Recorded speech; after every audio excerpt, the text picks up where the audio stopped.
All right, welcome to Bet the Edge. I'm Jay Croucher here with Drew Dinsick. Today, we are going to break down all of the trades and the movement after the MLB trade deadline, from Justin Verlander to Dominic Leone, and Garrett Cooper, and everyone in between. And we're going to close out with some Cooper Kupp chat and talk about some NFL. But to help us break down the MLB trade deadline, let's bring in Jensen Lewis, former MLB pitcher. Thanks very much for joining, Jensen.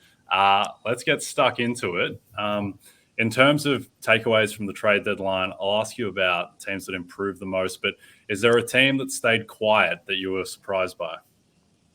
I think the easy one is the Yankees. And just to know that they're a handful of games out of a playoff position, it is shocking to me that Yankee Stadium isn't burned down today, that the Rays and Yankees can't play there by the fan base. But I guess you have to look at it also at an objective level and say, did they really have any pieces to move? I mean, they really were pigeonholed once they spent the money to extend Aaron Judge and then also bring Carlos Rodon in. And make no mistake about it, guys, they need a couple of their stars to be able to live up to the back of their baseball card, that particularly in Anthony Rizzo and Giancarlo Stanton. So outside of that, you really can't expect much more, because before the season, this is kind of how they had it drawn up. They're going to have the kids play. That hasn't really transpired to the level they expected. Yet, here we are. They're a handful of games out of a playoff spot. So I'd say the Yankees would be that team I would circle that stayed quiet. That's probably the most disappointing. I guess we should stay right in the AL East, because this is kind of the most interesting handicap to me. All season long, it sort of felt like pick your horse, take a price, and cross your fingers. How do you see this division ultimately playing out now that we kind of understand a little bit better some of the roster stability here? Yeah, Drew, I had picked the Blue Jays to represent the American League in the World Series at the beginning of the year, and I'm hoping that the price, as it is right now, might be not only for a division-winning ticket, but perhaps a pennant-winning ticket. I really love what they did as far as fortifying the bullpen. Being able to get an arm to help out Jordan Romano, who hopefully can come back off the IL here very soon. Also, fingers crossed that Bo Bichette is not out for a significant amount of time. It sounds like the reports are that it is not as serious as maybe people thought it might be. Top end of the rotation, getting Alek Manoah back to what he was last year has to be a priority, and I feel that you're seeing some glimpses of that. Outside of Vladimir Guerrero Jr., you've got to have George Springer swing the bat as well as he's capable of. I think getting Matt Chapman back to the capability he was at the beginning of the season. And then, if you don't like Toronto, I think you can go a lot worse than Tampa Bay, because I don't feel like Jack Flaherty moves the needle a lot for me with Baltimore. And if you look at Tampa at the beginning of the year, arguably the best team in baseball aside from the Atlanta Braves, it feels like they've weathered their storm and they're starting to play back to form where they were at the beginning of the season. Also getting reinforcements at the deadline with Savali, and they just have a knack, guys. They get in the tournament, they find a way to be able to get past some of the juggernauts. So I don't think you can go wrong. Drew, I'll use your analogy. Pick a horse, pick a price. The Rays or the Blue Jays would be the two that I would circle to go ahead and find a way. Yeah, it's been interesting how, from a betting perspective, the market just does not respect Baltimore at all in terms of you look at the prices night to night. Like last night, we're recording on Wednesday. Last night, Kyle Bradish, who's been just about their best starter this season, goes up against the Blue Jays team that's missing Bo Bichette, that's got Hyun-Jin Ryu on the mound for the first time in 2 years. And the Blue Jays are still clear favorites in that game. And ultimately, they go on to lose, but certainly the market respects them, and they've got a ton of upside to come, particularly given that Bo Bichette, I mean, that looked like an ACL when it happened, and the fact that he looks like he's going to be fine is a huge boon for them.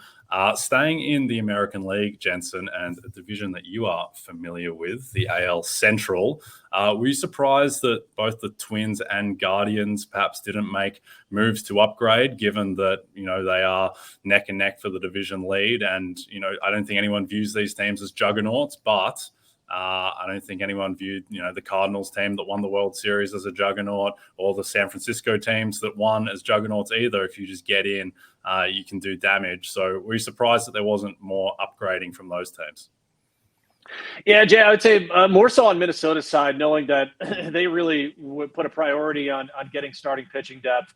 at the beginning of the season, and it has really translated quite well for them. What Pablo Lopez has turned in overall this season, along with Sonny Gray, Joe Ryan, no one could have predicted Bailey Ober would be as good as he's been. And the back end of their bullpen, a little curious that they got rid of Jorge Lopez as early as they did, knowing that he was a big deadline deal and acquisition for them just last year after coming off an all-star campaign there with the Baltimore Orioles. So I think they are really missing Luis Ariz and much more of a way than just their leadoff hitter and a guy that's an on-base machine. You've had to now move Carlos Correa to the leadoff spot, and I don't think anybody envisioned that if you're a Minnesota Twins fan. All that being said, I don't think between them and the Guardians, anyone's running away with this thing. And the Guardians' real Achilles heel is going to end up being that starting rotation. They trade away Savali, who I think they did the right thing on. It's the highest value he's going to have. He's had injury history in the past. And so you get a guy back in Kyle Manzardo, who at the moment when that happened, you're thinking, okay, it's a depth piece, perhaps someone that can contribute in 2024 at some point, knowing you had Josh Bell under contract. And then just wait till the end of the deadline, like, okay, now this makes sense. And they find a way to offload Josh Bell in the salary. He could have opted into a $16 million option next year, which really would have hamstrung the Guardians as far as payroll goes. Now Kyle Manzardo has a clear path to being the opening day first baseman there in 2024. And the Guardians have a little bit more flexibility if this offseason looks like Shane Bieber could get traded. Here's your caveat for handicapping this division. If Bieber is back September 10th, that's the earliest he can come back.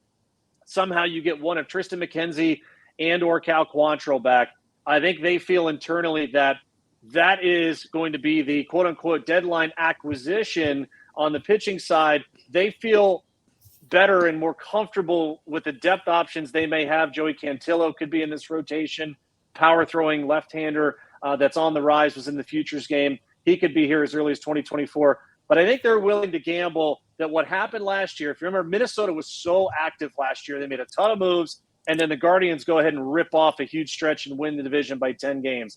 I think they want to gamble and say, we're comfortable with what we have here. We saw what happened last year. This Minnesota Twins team is not going to bludgeon anyone with the bats. Let's go ahead and see what we can do. It would be very Minnesota Twins to finally snap their playoff losing streak with this squad.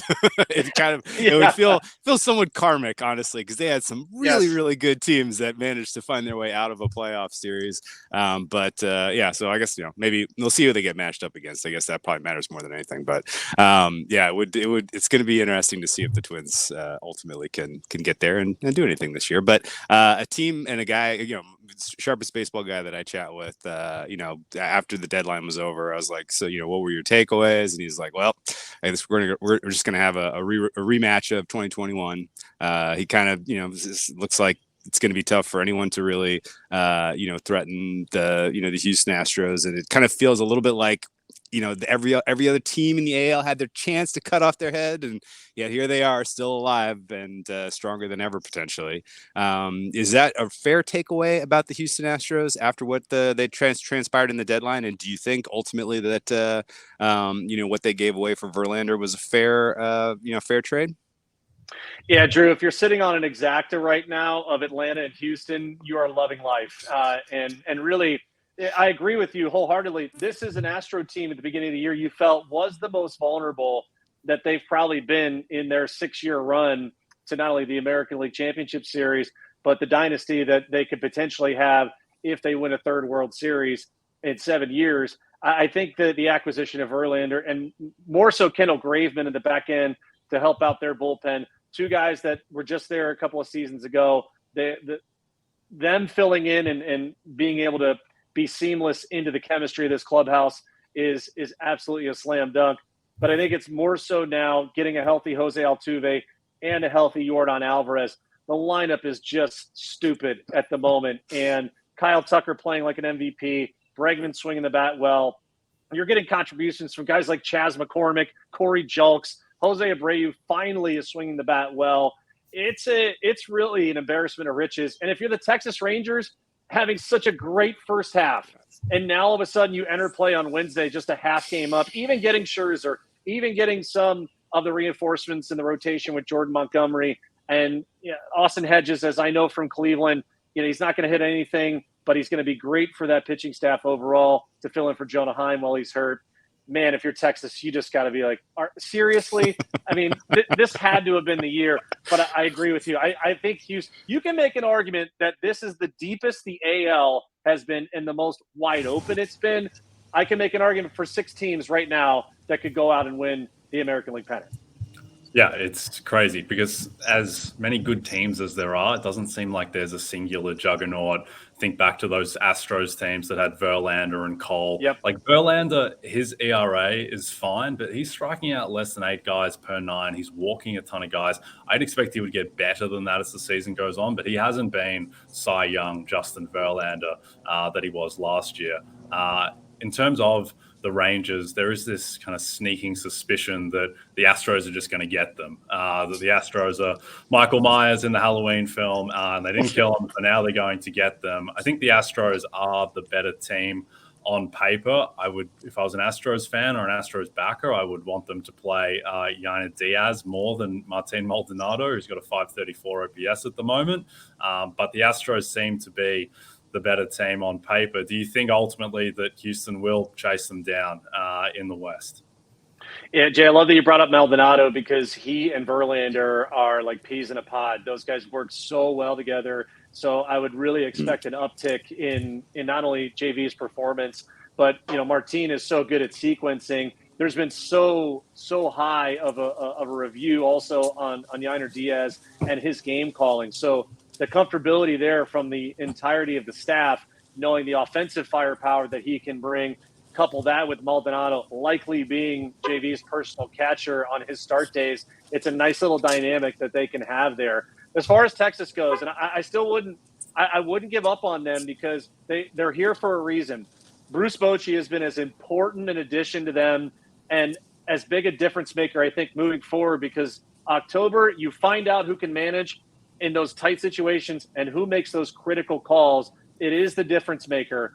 I really believe that he offers them an X factor that they have not had in years past.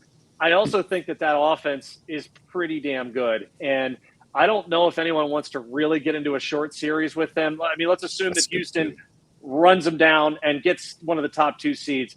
If you're Texas, you got to feel pretty comfortable in a best of 3, knowing you can run out Scherzer and a healthy Nathan Eovaldi.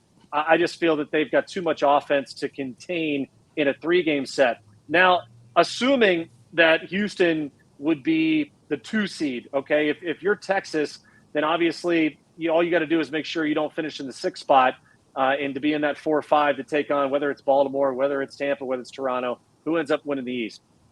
You got to feel pretty good about that track to the ALCS. You'll take your chances in a 7-game series. If it ends up being Texas and Houston there, that path I feel is more favorable if you're a Texas backer, and it's worth a ticket to me. As I said, we could sit here for a whole day and make the case for 6 teams in the American League, but I don't think you give up on Texas knowing the track record, at least offensively, that they've shown thus far. Yeah, I think with Texas, as much as everyone's going to focus on the trade deadline acquisitions of Max Scherzer and Jordan Montgomery and then getting Aroldis Chapman a little bit earlier, I think their season is going to hinge on 3 of their incumbent guys who are currently injured in Corey Seager, Jonah Heim, and Nathan Eovaldi. They need to get all 3 of those guys back and healthy to make a run. If they're all healthy, then, yeah, I agree. I think they are just about as good as anyone. All right, before we pivot to the National League, a reminder, with the NFL season quickly approaching, now is the perfect time to get your RotoWorld Fantasy Football Draft Guide. Get ready for your draft and stay one step ahead of your league during the preseason with updated player rankings, profiles, projections, mock drafts, and more. Go to NBCSports.com/draft guide and use code DRAFT2023 to save 20% at checkout. So Jensen, before we came on here, I was watching the end of a riveting Brewers Nationals game where the Nationals walked it off on just a disaster of errors from the Brewers. Came out of nowhere. Just one of those games that feels like, the Brewers are up 2-1 going into the 9th. Devin Williams will close this out. No, complete disaster. And now all of a sudden the Brewers are sliding back in the NL Central, and the team right now with the 3rd best run differential in the National League is the Chicago Cubs, which to me just makes no sense whatsoever because coming into the season, they felt like the epitome of like a 77-win team with no upside. Yes. And now all of a sudden, they look like a force. Whether they add Joe Candelario, who fortifies a lineup that has Cody Bellinger back playing at a near MVP level. Dansby Swanson is excellent. They're just loaded with like 800 OPS solid guys. They play good defense. Justin Steele is a Cy Young candidate. Stroman's fallen off, but still pretty reliable. Do you think that the Cubs can make a run at the National League Central? They're plus 500 at the moment and 3.5 back. Yeah, Jade, I definitely think they do. And a lot of that hinges on the aforementioned Marcus Stroman. It has been a historic slide the last, 5-6 times out. Disastrous is an understatement. So if he can right the ship, there's plenty of offensive support. By the way, New York fans, good old Mike Tauchman has figured it out. And now is at the head of an offense that, you've got Nico Horner, great bat-to-ball skills. You obviously have Dansby Swanson, who has been a great inflection of leadership in that clubhouse as well. Seiya Suzuki is yet to really get going. And I think that's also kind of teamed with Ian Happ, who's shown flashes to be able to get his bat to be a force in the lineup. What's remarkable about Chicago is if you walk down the street and you ask them, who's their closer, who's their setup guy, nobody knows. And it's the beauty of baseball is that you can have so many unsung heroes, and I think that's kind of where Chicago is, even the bottom of their rotation too, having to try and figure a couple of things out. David Ross deserves as much credit as anyone for keeping them afloat, and then also they've caught fire at the right time. At this juncture, it's there for the taking for Chicago. I would also throw Cincinnati in there because they're another team. If the Yankees were my most disappointing team on the American League side at the trade deadline, I would throw the Reds in there on the National League side. Just felt like if you're Nick Krall, and I get it, you don't want to mortgage the future. They've got so many top-end prospects that are going to be a force for them. But it felt like in a very weak division, at least at the top, you had a great chance. Even with Hunter Green and Nick Lodolo on the men, you always want to have contingencies in the starting rotation. If you can get a guy, like I'm not saying you have to go all in for Dylan Cease, but, someone that has that front running ability, that kind of legit swing and miss, dream up Dylan Cease in game 1, Hunter Green in game 2, Andrew Abbott in game 3. Holy hell. Let's go, Cincinnati Reds. I had dreams and delusions of grandeur. I'll put those in the same sentence, that the Guardians and the Reds would have an I-71 World Series possibility this year. Amazing. I think you could have gotten them at like 60,000 to 1 at one point, but I don't think that's going to transpire. However, the Cubs definitely a live team right there at 5 to 1. Love the odds for them to do it. They're just hot at the right time. If Stroman gets it figured out, damn, they're going to be a force to be reckoned with. I think I would have needed 600,000 to 1 to get involved at Guardians Reds in like the month of May if you had given me that choice. Okay, $1 million question for you. I feel like August 1st, 2nd, 3rd, every year, the odds-on favorite to win the World Series does not actually get home.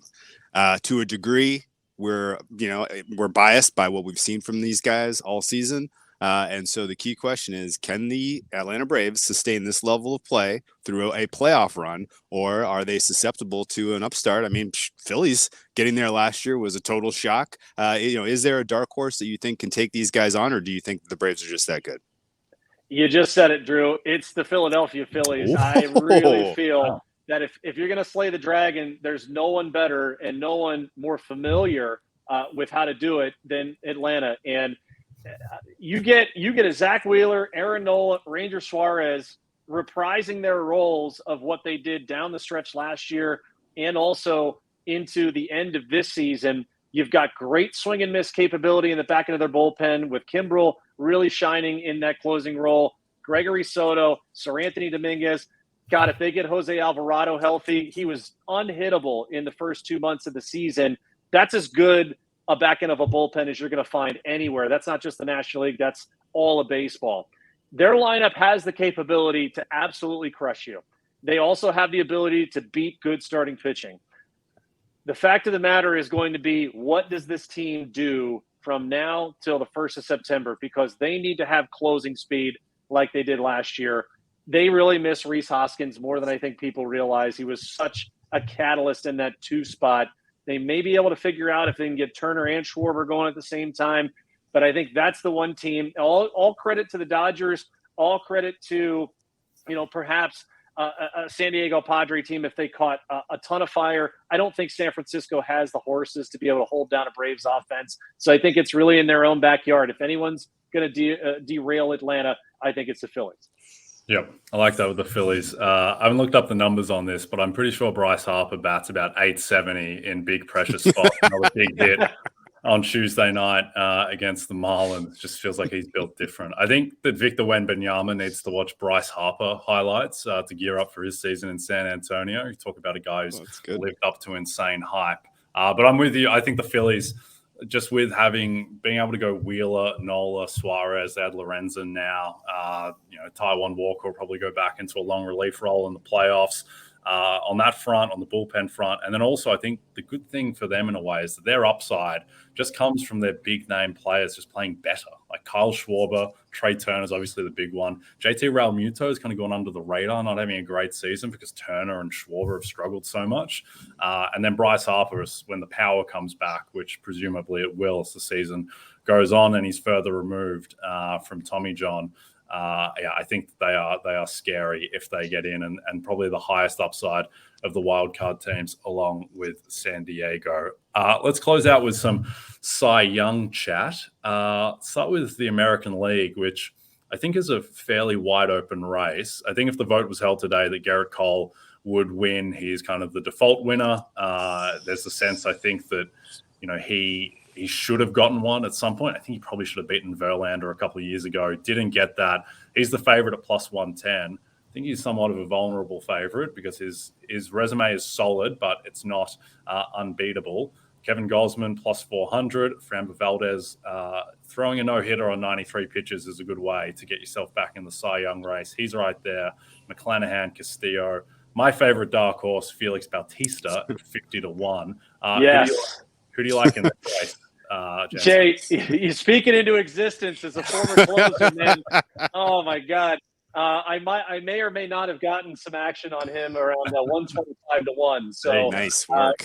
We're hanging tough. But all right, I'll make an argument for Framber Valdez, and I'm glad you brought him up after just the no hitter.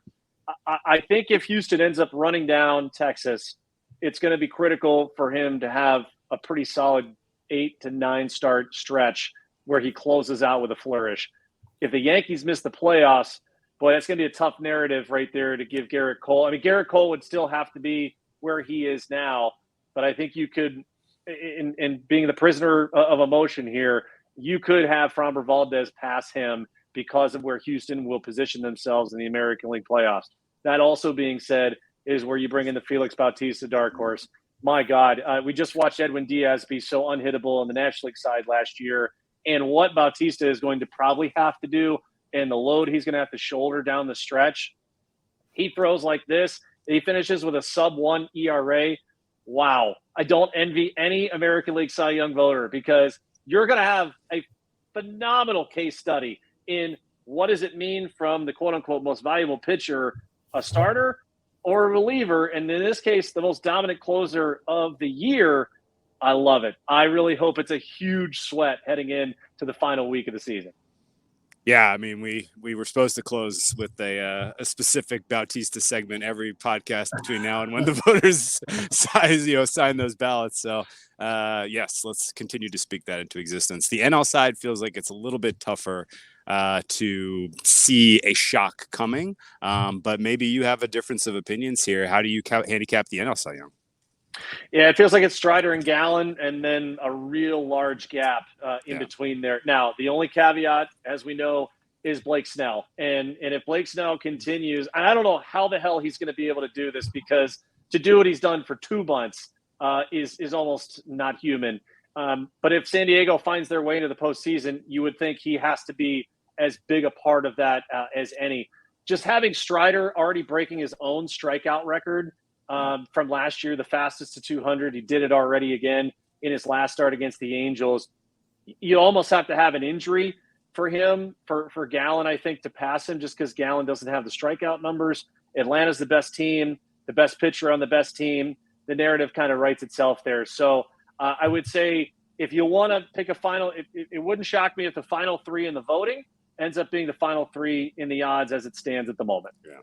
Yeah, I think that makes sense. I think it's a strange thing because Strider right now has a 3.61 ERA, and that is basically unheard of for a Cy Young winner. You're typically seeing, numbers that are more like close to 2 flat for your Cy Young winner. But I think there is the sense that everyone just thinks Strider is the best pitcher. And I think he is the best pitcher. And you look at the underlying stuff, and he's getting unlucky with batted ball elements. But he needs to get his ERA down, I think, into the 3.2s, at least 3.3s to really have a shot. Because if it's Blake Snell 2.50, Strider 3.61, then I think Snell is just going to win. Blake Snell, I don't know what he has done and what kind of deal he has done with God, because there is no one better at loading the bases with 1 out and then getting out unscathed than Blake Snell. It feels like he's going to give up 12 runs any given game. But I guess that's just what happens where – talking about this with a friend, like how does this keep happening? And I think there is some science to it in the fact that he only throws, I think, 35% of his pitches in the zone. And so he doesn't give up hits because he doesn't put anything in the zone. And so he's walking guys a ton, but he's not having the big innings because he just doesn't give up hits. And so eventually that's going to turn a little bit, I think. And I do think that Strider is the most likely guy to win. Just last one for you, Jensen. Justin Steele, sneakily last night, from a game 2.5 weeks ago, had a base hit turned into an error, which led to 5 earned runs coming off his ERA. And his ERA dropped like half a run on the season off of that. He didn't have a great start on Tuesday night, but I mean, he's got a 2.65 ERA. He's tied for the league lead in wins. He's on a Cubs team that is surging at the moment. Do you think that Justin Steele, like no one thinks that Justin Steele is better at pitching than Spencer Strider? Do you think that Steele has a path, or is it just he just doesn't have the pedigree? It certainly has a path, and it could get very dicey here for Spencer Strider if he has kind of a start or two with a crooked inning, and that keeps that ERA, as you said, above that 3.5 threshold. Steele, for people that don't go back and look at the numbers the last 3 years, he's been arguably a top 5 pitcher across Major League Baseball. And I think now we'll kind of go with the narrative-based award yet again. If he pitches the Cubs to not only a playoff spot but a division title, it's very enticing with the underlying statistics and knowing on paper what you can put up against a Gallen, against a Strider, against a Snell. I was just going to say with Blake Snell and now that Gary Sanchez and he work together, there's your deal with the devil, because I think Sanchez had to do it to get back to the big leagues. But it's also probably a live betting heart attack waiting to happen. Like if you're on a live under and all of a sudden, as you said, that situation with bases loaded comes out, you're like, oh, well, this is great. It's not where I want to be, but at least we got the right guy on the mound. If anyone can get out of it, he can. But yeah, I think there's a path for Steele. They've got to continue to be on kind of that 650 winning percentage and have him be really spectacular in these starts leading into September. Yeah. On your note there about Snell, it's the same thing with cheering home Felix Bautista. There's actually nothing worse than cheering for a closer to win Cy Young, because you're basically one swing at any moment from just being done. When he had that 5-out save against Toronto the other night, and I can't remember who hit the shallow fly, and Austin Hayes had to make like a 10 out of 10 catch, which watching that in real time, that was 5%. He was a 5% chance to make that catch, and he did. And Bautista's ERA stays at 0.87 or whatever it is. So I think Bautista's live. I mean, he's like 3rd in WAR among all pitchers. He's 1st in ERA, 1st in WHIP, 1st in win probability added. Like, I think that he's going to have a case if they have the best record in the AL. He needs to be propelled by narrative. Jensen, this was a lot of fun. Thank you so much for joining us. Can you tell us where to follow you on social media and what you're working on?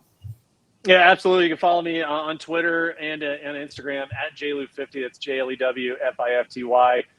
Can hear me on Sirius XM, MLB Network Radio, and I'll be back on the pre and post game show for the Guardians this weekend. The new look White Sox guys that we'll be able to see after they've basically shipped half the team out of town. So we'll see what they look like when they get there on Friday. Excellent. Thank you so much, Jensen. We appreciate it. You got it, guys. Thanks so much. Cool. All right, before we close out with some Cooper Kupp chat, a reminder to start your Sunday with an AL Central battle in Cleveland that Jensen mentioned. Watch Luis Robert and what is left of the Chicago White Sox take on the playoff contending Guardians and Jose Ramirez. Quietly having another awesome season, Jose Ramirez. Check it out on MLB Sunday Leadoff. Catch the action live and exclusively on Peacock at 11:30 a.m. Eastern on August 6th. All right, from Luis Robert to Cooper Kupp, who left Rams practice with a hamstring injury. Looks like he's going to be out a few weeks. At this point, I'd say he's probably favorite to play week 1. It doesn't seem super severe.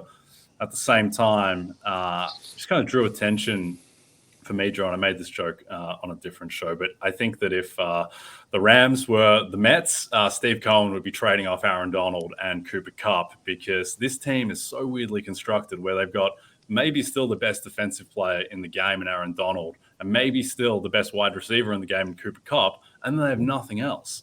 And yeah, I don't know. What do you make of this injury, and what kind of ripple effect does it have for the uncertainty around week 1? Well, you're not wrong. And people probably hear, commentary like that and they think it's hyperbole. It's not. Everything else, every other player on that defense besides Aaron Donald is replacement level or below. Like it's truly remarkable what they're going to try to do this year, and I would be blown away if it results in winning. I'm actually here in Irvine, right across the street from Rams camp, so I'm going to go over and get some of the details about Cooper Kupp right after we wrap the show. I'm not joking at all. I'm literally right across the street from the camp. Yeah, I mean, a hamstring injury after coming off of the layoff he had is not entirely surprising. He's a veteran, so I don't know that he was going to get a ton out of this camp other than the transfer of knowledge to the next generation of players, which is who they're going to be counting on to do anything this year. It's a bizarre situation in terms of the top end talent that still exists on this roster, and then the gulf between them and the rest of the players who are going to try to contribute. So I think the Rams are in for a long season, and I think they are going to be one of the easier bet against, particularly earlier in the season. The injury that matters even much more even so than Cooper Kupp is Matthew Stafford. If Stafford has any lingering effects of the elbow from last year, and he's been on record a lot this offseason saying he's healthier than he's ever been. I didn't even feel this good in my Super Bowl run. There's a lot of statements that kind of are like, okay, yeah, sure. But if he takes any setbacks there, if they ultimately don't think he's, got a 17 game campaign in him, then all of a sudden this does turn very much into a pointing for the number 1 pick in the draft type of situation with the rest of this roster. So you might as well trade those pieces. I think Seahawks as a survivor pick week 1 is pretty solid. I'm almost surely going to lay the points with the Seahawks in that game if it stays under 6. And I think the total is a hair high, even though the weaker side for the Rams is certainly their defense overall. I mean, the game plan is straightforward. Put 3 hats on Aaron Donald and dare anyone else to make a difference. And I think realistically, Seattle should be able to get off to a decent start week 1 against this squad. And, really anyone that sees the Rams on their schedule in the first half of the season's got to be feeling like they got a chance. Yep. I think a good game to play to test your friend if they know NFL is to ask them how many defensive starters they can name for the LA Rams outside of Aaron Donald. See if they get Russ Yeast at free safety who'll be starting for them there. Yeah, I don't understand. The two teams, I really don't understand what they're doing are the Rams and the Raiders. Well, I don't understand how the Raiders are going in with Brian Hoyer as the backup quarterback. I don't know. Jimmy's going to get hurt at some point. He gets hurt every single season. And then at that point, you've got Devontae Adams and Josh Jacobs and Max Crosby and these stars, much like the Rams have Donald and Kupp and whatever you're going to get from Stafford, and then really not much left. So yeah, Cooper Kupp, I mean, it's strange. I still think he's probably the best wide receiver in the game. We're not far enough removed from 2021, where he had the greatest wide receiver season of all time, for him to necessarily have lost that mantle. But yeah, I'm not betting anything like 25-1 offensive player of the year. I'm not touching anything with Cooper Kupp or anything that is pro Rams in general. No, and it's worth noting they have camp battles going on at like center and tackle. Uh-oh. Yeah. That's a red flag. And, I think The most interesting Rams angle, if we're being honest, is are they better or worse than the Cardinals? Cardinals might roll Clayton Tune out there week 1 against the Commanders as 6-point dogs. Pretty amazing state of the bottom of the NFC South, and really what that does for both of the other NFC West, both of the other NFC West teams with playoff aspirations. You got to think that the fact that their 2 weakest teams in the NFL are in their division has to be somewhat favorable. Yep, absolutely. All right, we are done. Don't forget to check out NBCSports.com for more information to help you with your wagers. Thanks everyone watching on the NBC Sports YouTube channel. Please rate and subscribe to us if you're listening in podcast form. And the reminder to find all your favorite NBC shows on Amazon Music. Just head to amazon.com/NBC Sports. Thanks again to Jensen Lewis from Jay Croucher and Drew Dinsick. We'll see you soon.